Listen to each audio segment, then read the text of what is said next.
ہم تمہیں ضرور بضرور آزمائیں گے، کبھی تو ڈر کے ذریعے سے، کبھی بھوک کے ذریعے سے، کبھی مال اور جان کی کمی کے ذریعے سے، اور کبھی پھلوں کی کمی کے ذریعے سے۔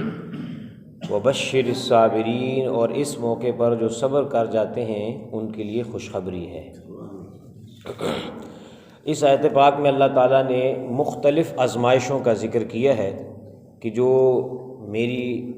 میرے بندے ہیں ان کے اوپر آزمائشوں کا سلسلہ آتا رہے گا، اور جس کا دین جتنا مضبوط ہوگا اس کے اوپر آزمائش بھی اتنی ہی مضبوط آئے گی۔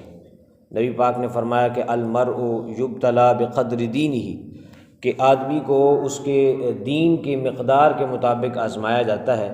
اگر وہ دین میں کامل ہوتا ہے تو اس کے اوپر جو آزمائش آتی ہے وہ بھی کامل ہوتی ہے۔ اگر وہ دین میں کمزور ہوتا ہے تو آزمائش پھر بھی آنی ہے، لیکن پھر جو آزمائش آتی ہے وہ تھوڑی سی ہلکی ہوتی ہے۔ دیکھیں، انبیاء کرام کا ایک طویل سلسلہ ہے، کوئی نبی ایسا نہیں گزرا جس کے اوپر آزمائش نہ آئی ہو۔ تقریباً ہر نبی کے اوپر جو ہے وہ قدم قدم پر آزمائشوں کا سامنا انہوں نے کیا۔ دیکھیں حضرت نوح علیہ السلام کی زندگی دیکھیں، 950 سال کا عرصہ گزارا، لیکن آپ کے اوپر ایمان جو ہے وہ چند ہی لوگوں نے قبول کیا، باقی لوگوں نے ایمان نہیں لائے۔ 950 سال کا عرصہ تبلیغ کرتے رہے، تو یہ بھی ایک آزمائش تھی۔ لوگ تو 2 دفعہ دعوت دینے کے ساتھ پھر پیچھے ہو جاتے ہیں کہ یار یہ لوگ نہیں مانتے تو کیا کریں، لیکن حضرت نوح علیہ السلام نے 950 سال ان کو دعوت دی، لیکن وہ نہ مانے، تو یہ اللہ تعالیٰ کی طرف سے آزمائش تھی۔ حضرت ابراہیم علیہ السلام کو آگ میں ڈالا گیا، یہ بھی آزمائش تھی۔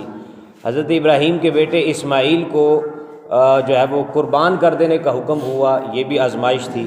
حضرت ایوب علیہ السلام کو بیماری میں مبتلا کیا گیا، یہ بھی آزمائش تھی۔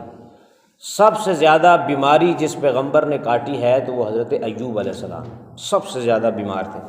ان کی اولاد اور اموال کو ختم کر دیا گیا۔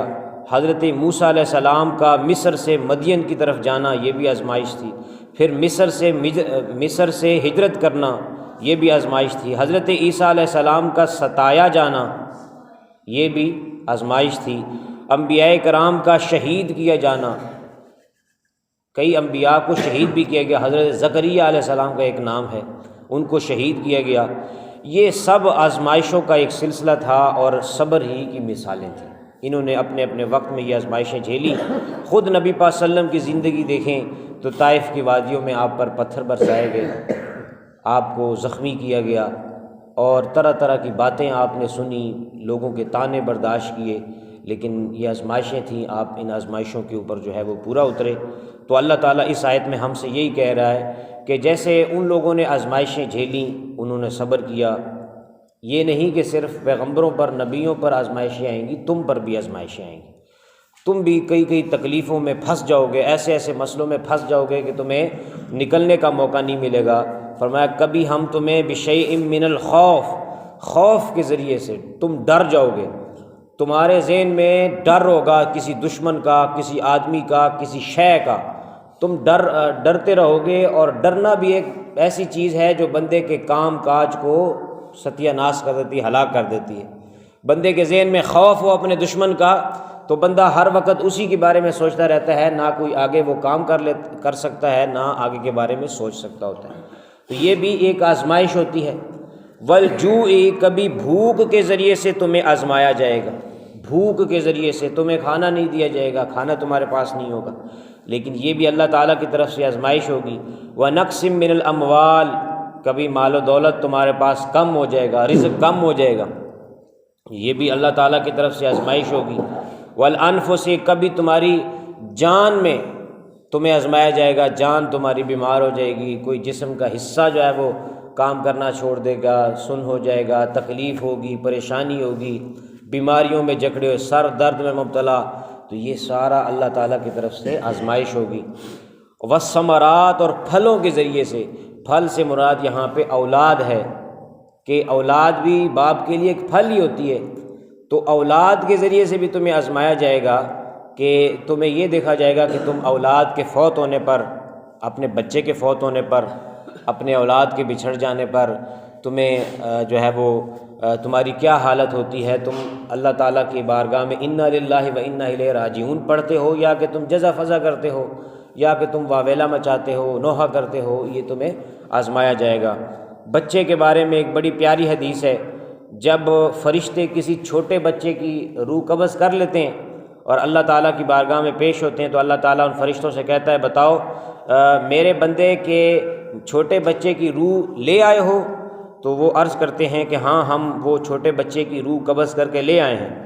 تو اللہ تعالیٰ کہتا ہے کہ تم نے اس کا دل پھل لے لیا ہے، اس کے دل کا پھل تم لے آئے ہو؟ تو وہ کہتے ہیں ہاں یہ اس کے دل کا پھل تھا، اس کے جگر کا ٹکڑا تھا، ہم اس ٹکڑے کو لے آئے ہیں۔